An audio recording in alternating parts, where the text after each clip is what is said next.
Oh, that's good. Ready.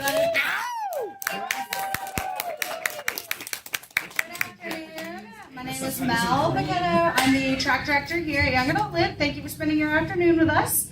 We are super excited to have an awesome, diverse list of panelists to talk about cyberpunk and technology and YA. So thanks for being here. We're going to start off by having each of our panelists introduce themselves and tell me your favorite cyberpunk book. It doesn't have to be YA, but just tell us your favorite. We're gonna go down the. Okay, we are. We're gonna start over here anyway. I'm Carole Barrowman, and I have a trilogy that's middle grade fantasy. I have a new trilogy YA and really adult. I am not big on those darn labels. It's like read whatever the hell you want, however old you are, you know, right? I work with my brother on most of these. You probably don't know him, so I'm not even going to mention his name.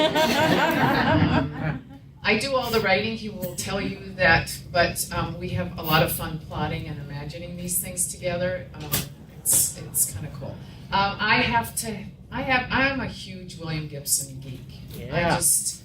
If I can tell just one quick story, I was in, I think it was at San Diego one year, and I was in line, and this guy was not doing my scrambled eggs the way I wanted my scrambled eggs done at the little scrambled egg station.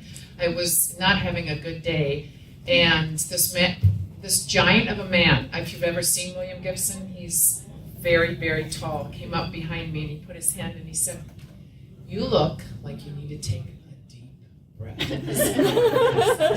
And I turned around, I saw exactly who it was, and I just, almost wet my pants. And, it was the highlight of my con. So Neuromancer, obviously, but pretty much anything he writes, I try to get somebody to buy my reviews of it. So.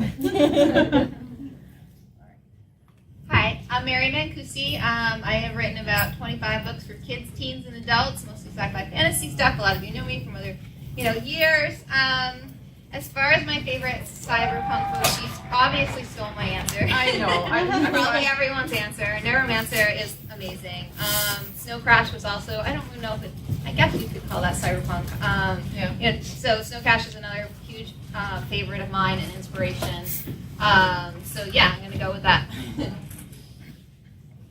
I'm Casey Fiesler, and in the 349 days per year that I'm not a staffer on this track, I'm a professor in information science at University of Colorado. And one of my research areas is using science fiction to teach technology ethics. I'm also a huge fan of cyberpunk, and Snow Crash is probably my favorite book of all time. You already mentioned that one, so I will also mention a YA book. We might talk about sort of like the blurred boundaries of what encompasses cyberpunk, but I really liked Warcross by Marie Lu. And one of the reasons I liked Warcross by Marie Lu is that I have read a lot of YA about like coders or hackers, in which it's clear the person writing it has no idea. Like I literally read a book, I won't name it, but they actually talked about someone seeing ones and zeros on their screen. And so Marie Lu worked in the gaming industry and actually knows what she's talking about, and you could tell. So that's one of my favorites now. I can't wait to see all of that. Me too. Hello, my name is Michael Chatfield. I write science fiction, fantasy, and lit RPG, which is basically the combination of video games and science fiction or fantasy in most forms. Thanks so much. And Neuromancer, yeah. Sorry. Thank God I went first. Now I'm stuck with repeating whatever else is saying.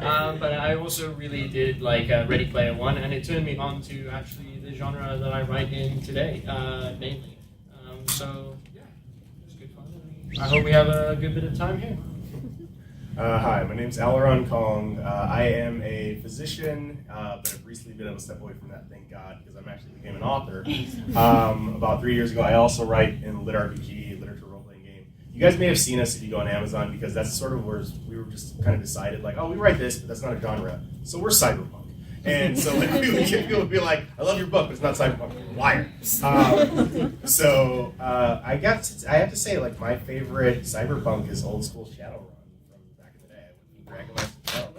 Thank you. And just, I love it. I wish that it hadn't fallen off because it was so cool with like the 80s conception of technology and what you thought it was going to be and how like super grunge it was and just sort of like anti salesman. I thought it was awesome. So those are still my favorites, I guess. And I write the Land series along with Lit RPG. These two are also Lit RPG and they're crushing it, so say hi to them.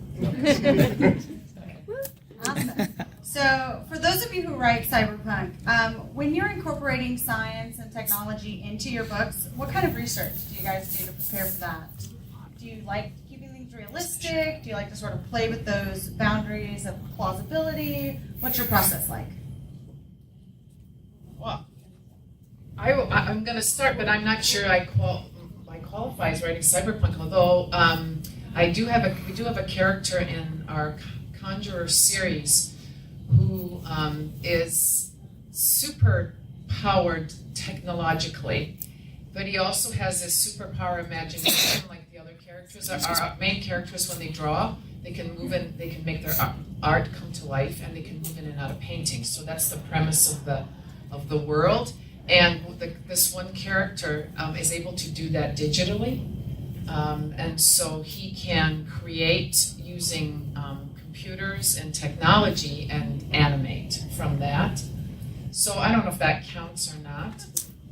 So what I did was I just trusted my imagination and made up words and things that then I worked into the context of the writing, so without saying this is what that means. So I would just make up that he was what he was doing rather than actually having to talk in code language, which I know nothing about. So, not sure that counts as homework or what? No, everyone writes differently. I think it depends on when you want your book to take place. If you're going far off into the future, I think you have a little more freedom to play with what could be.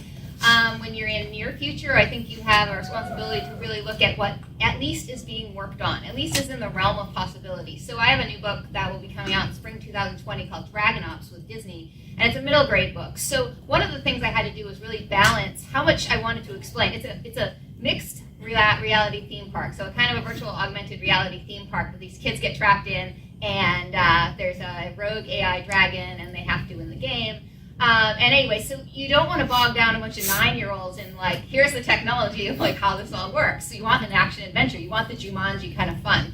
But at the same time, you don't want someone reading and be like, this is stupid. This is impossible. This would never happen. So I looked at some of the technology that is, being developed right now with virtual and augmented realities and all the work they're doing because, augmented reality theme parks are going to be something that we're going to see, in the coming years. So where is it now? Where could it go? And then take that and then sort of run with it and use my imagination at that point. Say, if we took this technology and expanded on it, here's where we could be with this futuristic park.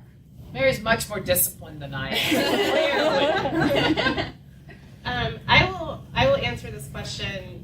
Even though with the exception of a couple of short stories, I haven't published anything yet. But I will often go about this backwards because I have so much technology with respect to my job. And so as opposed to me coming up with plot ideas of like what could be, it often starts with something really interesting that's already happening.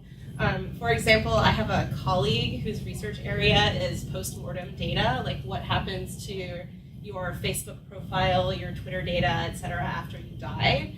And we once did this design jam, which was like, come up with the creepiest example of technology that uses postmortem data, which was like this amazing like sci-fi brainstorming question, and students had no idea that that's what they were doing. But we came up with all of these interesting ideas, and some of them I've ended up incorporating into my writing. So sometimes you can start with really interesting technology, and even if you're not a technologist or a scientist, like, I don't know, read Wired every once in a while and then think about the next thing that could happen, especially if it seems a little bit creepy, because that's where I think some of the best ideas come from. I think it's part of an author's permission to have the strangest Google search history, and also possibly one of the most illegal. So it's definitely searching up different things. Like when you're looking at sort of science fiction based, like you've got to have a propulsion system, you've got to have a power system, you've got to have an inertial compensation system, you've got to have those components built up to bring it into a reality. But it's good and it can be bad because you can go into it and you're like, oh, this is really interesting and I need this for my book, and then it turns into 3 days later you're like, I just had a lot of fun looking up this one thing and it turned into this and it turned into this, and so you've just gone into technological overload of stuff. But it does lead to a lot of good ideas, and actually like it's easier to pull them because you're just like, okay, so these are computer video games that we have today. How is that going to churn into virtual reality and stuff tomorrow? And it's just balancing the two out, and you have fun with it. I have a question for you guys. Do you think your readers care how they get into the game? Like, is that something they're interested in? Does it intrigue them, like the mythology of how it happens, or they just want to get in the game and go and have it? I'm always wondering about that line. You know, there's this old article that talks about the 3 different kinds of gamers, and it's like Spike, James, and Jimmy. And Spike is basically just like what it sounds like. I just want to crush something, I want to light it on fire. And then there's like Jimmy, who really likes the storyline and he wants to like get swept away. And then there's other guys who just kind of like want to level up. So when you're talking about like our fans, it seems like a lot of them do fall into that kind of thing where, you know, one review will be like, perfect. The next one was like, hey, less tech stuff. And this one's like, hey, you know, if you take it to the 5th decimal, you know, so you Where know, does maybe it Felicia varies. fit? What'd you say? Like, where were the female gamer and are they? So what's do they fit interesting into one of is those I've other learned a three bunch of categories? stuff recently where I was like, you know, I didn't really play games with women when I was growing up. And I was like, oh, well, women don't play games. But if you look at the data, 40 to 45% of online gamers are women, right? So I would say that they're just as like wide of a You spectrum. think we would fall into? I'm not a gamer, Yeah. so I'm out on a limb here. But Yes. I know I have lots of friends who are gamers. I wonder if gender impacts how you come in and out. The of number one thing that I've heard from women gamers, it is a lot easier to achieve an objective if you have only women playing. Because they're basically like, that's what I heard. They're like, it's not that the guys can't play, but it's like, Let's think he's that's like, a oh yeah, we're metaphor. doing this, and then, oh my god, there's a dragon, fuck this, and then they just go. And so that's the number one reason they like to game together, and you know, less dick jokes. So. That would be good anywhere in life. So, all right, but in regards to this, I do a lot of research too, like I actually think about it. I'm like, how many times can you stab someone?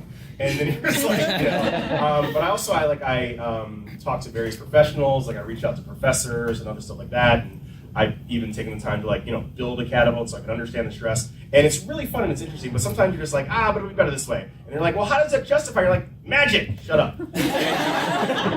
That is in some ways that's the best answer. Yeah. You know, Magic is the cure-all. Yes. Yeah.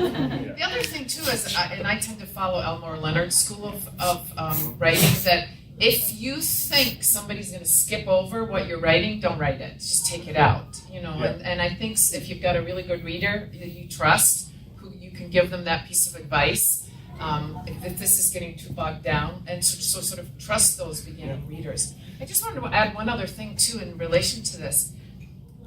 When you create your metaphors in a world, a cyber future world, you have to make sure that those metaphors relate to the technology and so on that you're creating. I just read an arc for a cyberpunk novel, and he did a reference that was a reference to probably 1920s cars, but there was no cars in the book at all. But his metaphor was like, this is exactly something like, he was moving into the slow lane, the way, you know, such and such, you know, an Edsel would move into the slow lane, and the novel set in the future. It's like, okay, Yeah, like how would they know this? how would they know that? Well, that's like Ready Player One. I mean, Ready Player One is in a futuristic world where they're all obsessed with the 80s. And the one problem I always had with that book, and I like Ernie Klein, he lives in Austin, I sat in his DeLorean. He's awesome. And I love the book. And I just wondered how that kid could have watched so many movies. He's only 17. Like, they have like the speed, you know, like in a Cory Doctorow book where they just inject the Matrix like memory. just Yeah. Like, there's no way you physically had enough hours of your life to watch every single movie that you've watched and memorized. But just to laugh about it. But I do love, I love the book because I can get all the 80s references. And it's funny to think of a society where, like, they are also as obsessed with nostalgia in the 80s as we are today as a society. Something I didn't mention before for us, this next question is this: we do like our panels to be interactive, so if you have a question, please raise your hand. I will acknowledge you and let you ask your question, I promise. So if you have any, go ahead and raise your hand. So talking about, already. Yes. Hey, go ahead. I'm just curious because this is one of the things I love in literature is a lot of times authors will avoid the word hacker like it's the plague. If anyone's ever read old Shadowrun, they basically don't put it in. I was just curious what like the funniest or weirdest or worst term for someone that is sort of technologically inclined you've ever seen. Oh God. Keyboard cowboy. Techno Inquisitor. I wrote a short story and I just named the character Case and just got around it by stealing from William Gibson's main character. So instead of calling him a hacker, he was a case. At what point should you update a reference? For example, in a book I wrote previously, there was a joke about Britney Spears. So at what point do you find somebody or something else? When it stops working. Yeah. Like if you have to ask, It's really kind of tough because like you're writing a book now, and if you're traditionally published, you're not going to be published until like spring 2020, let's say, and you finish it now. What's going to be cool? Is Fortnite going to still be the cool thing in 2020 spring? Who knows? Probably. But there's going to be something else that catches the attention of the cultural zeitgeist. So you do have to be really careful. Now with indie books, that's something an author can actually do is they could go in and update their books anytime they wanted to. So you could actually, if you wanted to put in the work, continually change your pop culture references and keep them current. But that's a commitment right there. Our editor takes them out if they're that specific for that very reason. And there are some things that have longevity in our culture that you could probably use. Don't ask me what that would be right now.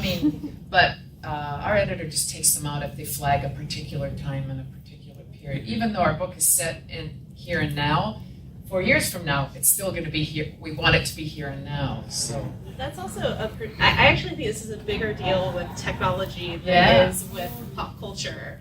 So you probably have read some books where they'll mention like Facebook or Snapchat or something, or you'll read a book where they're like, oh, Bookface and Insta Snap or whatever. And I think the reason that authors will do that sometimes is the idea that, oh, this thing isn't going to exist in 5 years.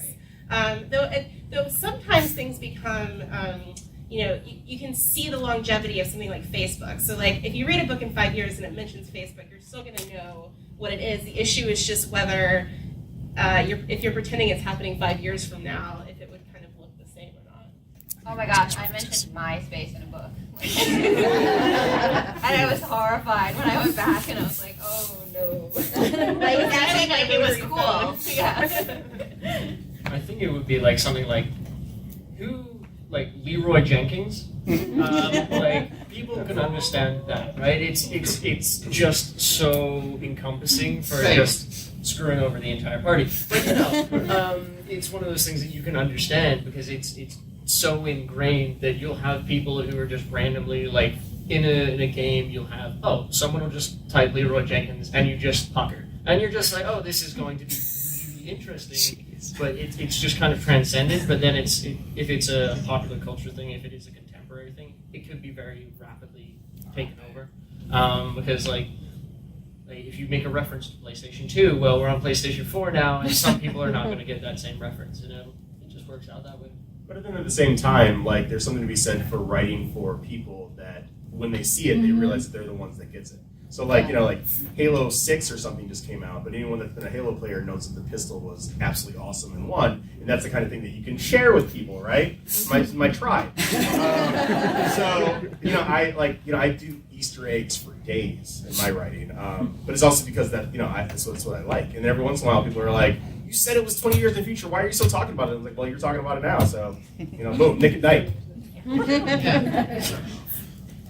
Yes. So in many ways, Cyberpunk is old, right? And all the classic novels you bring up, they're all from like early 80s, and the future of those novels is sort of today, in many ways. So I'm curious, what is Cyberpunk for you guys now? Like, how do you, what does it mean? VR and or nanites for me. I feel like, they've said forever ago that we stopped evolving biologically, we evolved technologically, simply because we don't have like a, Darwinist, creature hunting off the weakest of the pack anymore. So the next thing that's going to transform us is going to be technology. Now, while virtual reality is kind of fun now, I guess, to play Skyrim, we're not really touching on the impacts. And that's one of the things that we get into liturgy a lot, where one of the most simple is time dilation. You go in and you spend 3 hours in the game, but you only spend 1 hour here. How would that impact everything? How would it impact education? How would it impact, you being hired for a desk job? How would it impact you being able to randomly go across the world and have a vacation when you want to? And what happens if you take that time dilation even to a greater extent? How would that shut down society? And looking at one thing, one piece of technology, and how it could disrupt everything that we are, that's huge. So for me, it's either going to be the virtual, us being able to use our minds to get into a different kind of world, or the thing that is going to transform our world now, which is going to be the microscopic, getting over disease. What then happens to overpopulation? What then happens to when we don't need, food in a certain way? What happens if, we can put chlorophyll in our skin, and then what happens to all those industries, and how does it, knock everything down? So for me, it's the other thing. It's either altering the current reality, or it is creating the new virtual. I would add to that too. I worked on a Torchwood series, and one of the things that that we imagined was sort of that the Earth took on an AI, like Mother Earth, and is really pissed at us. And so the environment became like this sentient being itself, the Earth itself, and so I think there's some environmental things that would kind of go along with what you're saying that I'm intrigued with, and I'm intrigued to imagine what that would mean. The book's called Exodus Code, if any of you are interested. But the other part, this idea of time dilation really fascinates me, because in my middle grade trilogy, the characters can move across time and space by getting into a painting, and then if you imagine like a London Tube map, an underground map, but it's all paintings all around the world in different galleries, so you can go into one, you have to live in that environment, and then you find your way out of it to another painting. But when you go in, there's no time. Yeah. Because it's a human construct, and you're in an artificial construct. And just the idea of so then, do you age? Do you not age? And what does that do to the humanity? What does that do to the personal interaction? Because it's not like a fantastic idea. We know that gravity affects time. And we know time is a human construct, right? So, even space travel, even colonization, that will then be one thing to factor in. So it's only because we're living in this little blue bubble right now that we haven't had to think about these larger ideas that are not fantastic. We're just not old enough to even deal with them. I think another thing that everyone's really looking at right now is sort of the quest for immortality, in the sense that you see a lot of Black Mirror episodes about this, the uploading to the cloud. Cory Doctorow also did a book called Walk Away, where they continually try to get this person onto the cloud, and it's not working, because every time they recognize they're up on the cloud and they're a digital version of themselves, they just basically self-destruct because their humanity can't take it, and so they're trying to figure a way to stabilize this person on the cloud. And so I think that's something that I see a lot played out now, and is it's very fascinating. You know, if we could be immortal, what would that do to our society? If rich people could pay to live forever, either, you know, like an altered carbon state where they get a new body, altered carbon. or, you know, or they live up on the clouds in some sense, and, you know, it's just, you know, what would that do to us? Because our only, you know, the only thing sure in life is death and taxes. What if death was taken out of the equation? That's going to change everything. Our taxes would definitely. I do see you. I'm going to use this opportunity to transition. I think this actually transitions really well into our next question. You brought up VR, which I think, you know, we all recognize from Ready Player One, used eloquently. That sort of makes me think about how, you know, Cyberpunk is sort of driven by these ideas of futures of technology. So when we think about VR being sort of where Ernie Klein was for Ready Player One, what future directions do you think or you see for technology to sort of drive more of these stories? You know, one of the interesting things about Ready Player One is that it imagines the same sort of future that Snow Crash does, right? This has been a vision of the future for a really long time. I think once people stopped thinking about flying cars and started thinking more about the internet. And, you know, I think people thought that, like, Second Life was going to be the future, and that definitely was not. So, I recently asked a class of undergraduates what they thought, like, the next big thing in technology was going to be that was going to drive a lot of social change. And some of them said VR, but more said AR, like augmented reality. And if you play Pokemon Go, then you know what augmented reality is. And that's a really interesting one to think about because there's so many social implications. I mean, even just as simple as if we were all using Google Glass, which also predicted by Snow Crash because gargoyles are basically Google Glass, but scarier. And just like the little taste that we got of Google Glass was enough to just freak everyone out enough that it just bombed because of the like social norms of using that technology. But I still think my prediction is that that's probably the next big place we're going is augmented reality. I would say there's with Cyberpunk, it's been an internal to external kind of thing. So with Cyberpunk, we saw like a lot of you're augmenting your body, and then everyone realized, oh, I don't want to have that much surgery, and that's going to cost a lot of money, so I can play a video game instead, or like that's the transition that it's gone through. Because it used to be like, yeah, if you're working, if you get stronger, then you can do more. Now it's if you can code better, you can do more.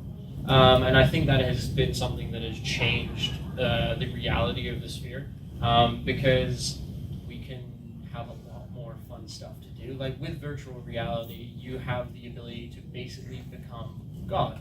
Even if that means you have to grind out and kill a heck of a lot of like ogres and golems and rats, you can get to that stage because you're not using your own body. You're not using the limitations of your own body, and that going further, going past those limitations brings you straight into the cyberpunk. Brings you straight past that wall of human ability, which is really fun and cool.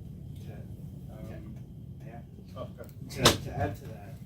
Like being able to like do whatever you want and do whatever you want. An idea that I think about a bunch is like controls. How do you control yourself, your avatar in that world? And I feel like once we crack like a good way to like have a mental control system, that's all I want. Yeah, that's gonna be gigantic. Yeah. I feel like we're talking about the fantastic, but I feel I don't think we're necessarily looking at like how it would be manipulated by the powers that be that we all kind of don't like now. And the reality is that the virtual is becoming like monetized right now. Everybody knows that's ever played an MMORPG that you can buy 100 stacks of wood for $5 rather than grind it out. But not everybody knows that there are prisons in other parts of the world where the guards make them play after they've worked however many long breaking rocks. So like it is an institutionalized form of slavery that is fueling our fun now. The record for selling a piece of virtual real estate, because there was like this online thing where like you could set up a virtual storefront. It was like it sold for like $200,000. It's a virtual storefront.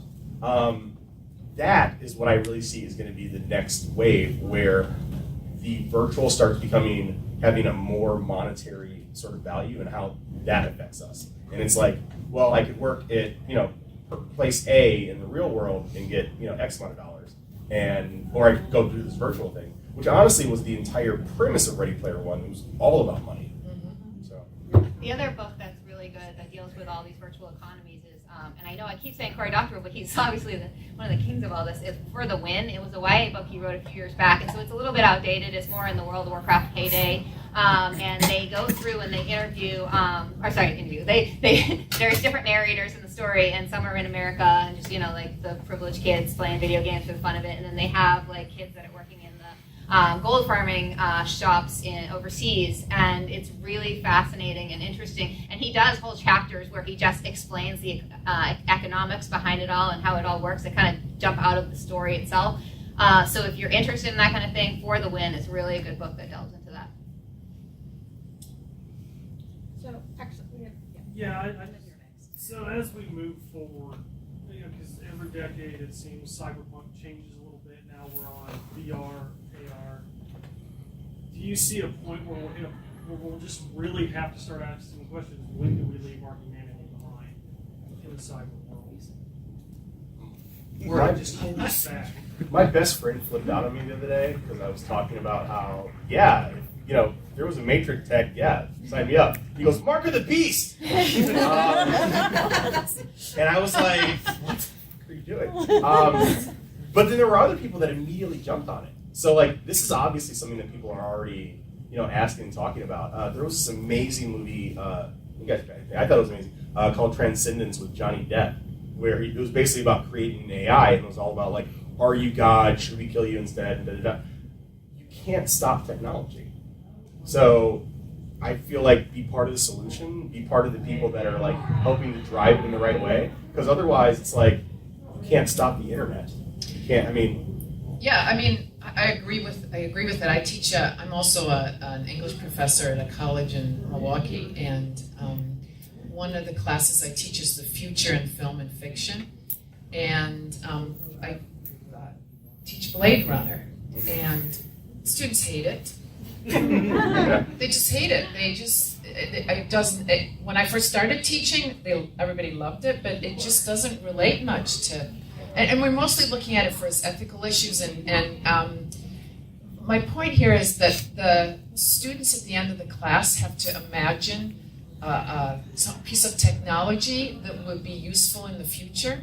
And I teach in an all-women's college, and pretty much every single thing that they imagine that comes out of all the stuff they've read. We read Brave New World, we read classics, but then we read a number of more contemporary short fiction. And almost everything they create has to do with birth control. And feeding people. And using technology to forward sort of social programs. Now, and I get that that's because I also tell them they can't create a weapon. Yeah. That's the bottom line of this project. But without fail, half the class does something that's birth control related as what they imagine for their future. And then my other point I wanted to make was sort of tagged on to what we were just talking about. I am fascinated by the idea of memory and what is memory, what makes memory, how memory is shaped. It's also why I use Blade Runner. And how do we control how does time influence memory, all those things. And I think those are the things that, even though we'll charge forward, I think if we keep reminding ourselves about the human themes that cut into technology, we're always going to ethically be a step behind. Technology is going to go way faster than society's able to deal with the ethical issues. But at a certain point, we got to figure out we need institutions to help us. I think that's where we just hope the robot overlords are right. Yes, right. But I'm thinking about education for one thing. I think these are questions that we have to start educating children, not just in our college classes talking about these things, but get kids engaged in thinking about some of these issues. I feel like what just happened with Zuckerberg, though, was the way it's going to be, right? He goes up there and he's a little worried at first, and then he realizes that no one can even ask him a question. And 10 minutes later, they're like, hey, can I take a selfie with you? And I'm a congressman? Because he's already operating at a level that the leaders of our country can't ask him questions, let alone grill him. So, like, you know, we're talking about that, and it's like, yeah, I think that we do need to be more cognizant. But at this point, the stone is rolling faster than we can catch up. Oh, I'm not. That's absolutely true. Well, and I teach ethics to computer scientists, and Good for you. and it's an interesting challenge. And I use science fiction a lot when I teach, and the reason is because I think that if you're going to teach technologists who might care but like don't necessarily think it's their job to figure out everything bad that other people are going to do with technology, teaching people to think speculatively is what really works, right? Because you can build a thing with the best. Like Facebook was built to rate hot girls and to connect people in college so they could talk to each other, not to like pick your bad thing you think Facebook has done recently, right? And it's not that everyone should be expected to be able to think of every single bad thing that might happen with your technology, but if you're able to think speculatively, you can at least try to mitigate some of those things, right? I mean, and I don't know how successful I am in doing this, but this is one of the reasons why I think that just in general, like, people who read science fiction might have a bit of a leg up in terms of thinking through social implications of technology. I think one of the things is look at video games. You can find the best of people and the worst of people because the moderation is what can you do within the world, not what are the actual societal rules, unless like you're in a controlled area. And that comes up with what we've said about where does it become a line that, say, like in Ready Player One, we're living so much in a virtual reality that has overtaken our normal reality that we have to have rules, we have to have this safety net kind of installed. Or is that a thing? Because at the end of the day, if you make a video game or you make a virtual reality, that's someone's property. And then you're telling, like, then the government comes in and says, oh, you've got to protect these people, blah, blah, blah. And then the video game people are like, we just made a video game. It's not our fault that people went and messed it up and started killing everyone. And that's just the kind of thing, yeah. I was just quickly looking up the name of this author. I used Octavia Butler, and for some reason I was blanking. I'm old. So for some reason I was blanking out on her name. But the Parable of the Sower and Parable of the Talents, the whole series. If you're interested in a speculative fiction series that is insightful and challenging, I highly recommend actually anything that she's written, and it initiates conversations about some of these very things, the humanity of the future. Because in regards to your question, it seems like it's not necessarily about the humanity, because that's going to shift from culture to culture and age to age, right? What we're really talking about is preserving the status quo. And just like everything else in human history that we've seen, it's always a pendulum effect. Before the advent of gunpowder, right, like someone that was a knight that had a sword and had armor was literally a tank. You could not defeat them. And then gunpowder normalized that. But now we're seeing technology that will localize, because of the scarcity and because of the availability of it, immense power in the hands of very few people again. So I imagine we're going to have as dramatic of a shift in culture and society as we did when that came out. Like, you know, it's not just like gun germs and seals anymore. It's gun germs and VR. But I completely agree with that, and I think this back to this education again, because I think one of the ways that we have a responsibility as educators and those of us who work in that system is we've got to narrow that gap. We just have to. It's just because I just see it getting bigger and bigger. In Cyberpunk, several of the ones I've seen and read, they talk about how technology interacts with us. Like, how do you see the cyberpunk technology interfacing directly with the wetware, if you will? This is a very cool idea because basically you're going very, very quickly past evolution because you're making it tailored to yourself. So it's, again, I think it goes back to the first question of where we had how do you, like, we were talking about nanites, right? that kind of thing of, if you could do it, would you do it? Would you want to insert a computer into your brain? And then if you did insert a computer into your brain, what would you want it to be able to do? What could it do?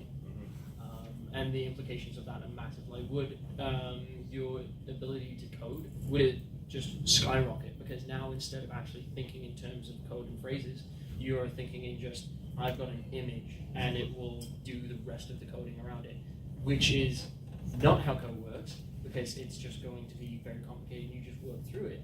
But what are the implications of making that, instead of now something of like a time-intensive kind of skill, to I just thought of this thing and I was able to program a video game, which again is very out there, and the coders among you will hate me for saying this. But overflow in your head. yeah, but it's one of those things that what would it be able to do? Because that would be very interesting. Have any of you watched Upgrade? Yeah. Yeah, I just was thinking about Upgrade. That's kind of fascinating. It covers that whole spectrum, and then if you give over yourself, whatever that is, your consciousness to that AI, then what's it going to do? But there's a great scene where he's getting.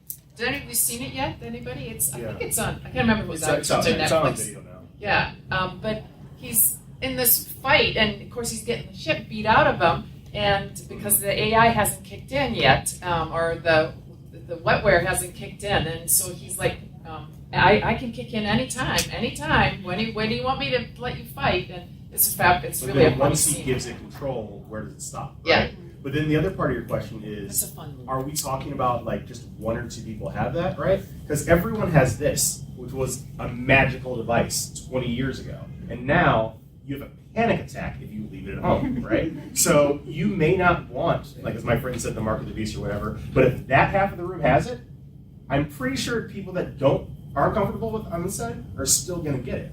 Because you can't exist in our society without it anymore. And that also brings up more issues of privilege, and it will separate us and them again, in a huger rate, because they're going to monetize. It's not like they're like, free data for anyone who wants to, swing by. And so it's going to be a problem. And also I was thinking about athletes. I mean, right now, obviously, performance-enhancing drugs, that would get you disqualified. So isn't this sort of another version of performance-enhancing, yourself? And how would that be treated? Would you have an unfair advantage in a job interview? Would you have an unfair advantage on the football field? There's so many implications if not everyone gets the same access to this stuff, which they wouldn't. So one of the biggest themes in Cyberpunk is oppression, state, government, technology itself. I think maybe Frank Herbert said it oldest and best, men with thinking machines use those thinking machines to make slaves of those who don't. So I'm just wondering, in your own work or the works that you're researching, how do you implement that theme? I feel like it's whether or not you're trying to write a hero or a villain, right? I mean, because you really talk about good and evil. It's whether or not you put someone else in front of yourself, or it's all just for you, right? So I mean, the technology itself is not inherently evil, but we all know what most people would do when they get most of this technology. So are you going to be the person that stands up and sort of tries to block that and is willing to, die for that ideal? Or, are you going to be one of the evil people, or are you going to be one of the, just the people that are probably the masses in the middle who are like, not really my problem. So I don't think that's any different from the choices that we make in our everyday lives now. So what you just described is basically supposedly one of the basic tenets of what constitutes cyberpunk fiction, right? And so I've always been a little surprised there isn't more cyberpunk in YA, though I think we're seeing more of it, because this theme sort of not just oppression, but sort of rising up against an authority is a really common theme in YA, like Hunger Games, right? I was just thinking of another cyberpunk-y book, which is Want by Cindy Pon. Has anyone read this one? Well, this is a really interesting one because what has happened is that the environment has been destroyed, and there's a giant corporation that makes suits that can allow people to survive in this environment, but you can only afford them if you're very rich. And so it's an uprising against this kind of thing, which is about a very different kind of technology. But that seems like a theme that would work really well for teenagers, because like that's what you want to do is like rise up against authority. We had one here, and then I didn't see two. Okay. And so mine is sort of fall to that one, because you guys have been talking about all the cyber part, but not about the punk part. So where's the punk in the cyberpunk? Yeah, Salt Lake. Salt Lake.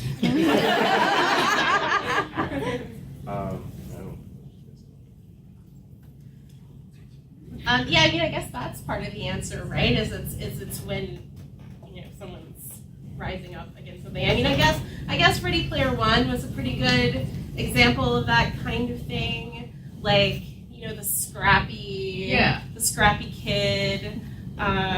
Maybe the main character in Warcross is kind of similar. It's like a scrappy hacker.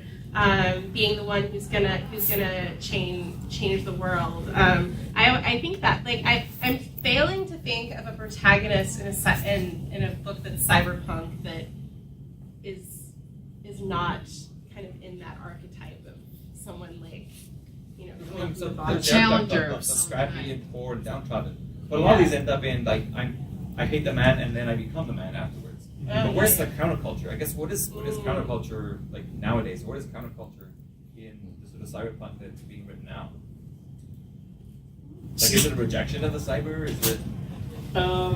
It's so I like what you said, where you do something long enough, you're going to become the thing that you never wanted to be. Kind of situation where it's I'm going to take over this thing, and then I will become that person.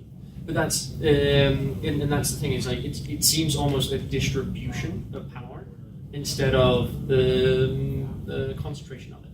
We talked about how knights were tanks, right? So when the knight was a tank, that means he just walks on and everyone else is going to go, okay, this I'm going that way. This will be really nice because you just can't deal with it.